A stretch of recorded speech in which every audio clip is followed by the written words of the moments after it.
Ready to ditch the setup headaches and get your new Samsung phone rocking on Cricket Wireless? First, power off your Samsung phone and locate the SIM card tray. Usually on the side, use the provided SIM ejector tool or a paper clip to gently pop it open. Insert your Cricket Wireless SIM card into the tray. Making sure the gold contacts are facing down, push the tray back in until it clicks. Power on your Samsung phone. It should automatically connect to the Cricket Wireless network. If not, we'll manually configure it soon.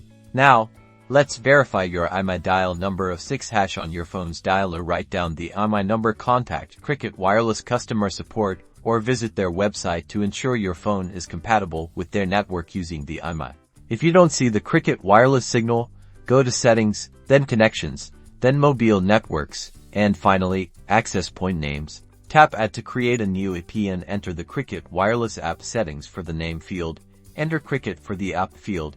Enter Internet. Leave the other fields as default or not set. Save the APN. Select the Cricket app you just created. Restart your phone. This forces it to connect using the new APN settings. To transfer your contacts and data from your old phone, use the Samsung Smart Switch app. It's usually pre-installed. Follow the on-screen instructions to connect both phones and transfer your data.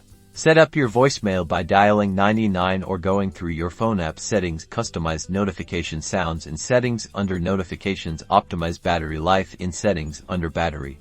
Download and explore the MyCricket app to manage your account, pay bills, and discover other Cricket Wireless services. And that's it. Enjoy your Samsung phone on Cricket Wireless.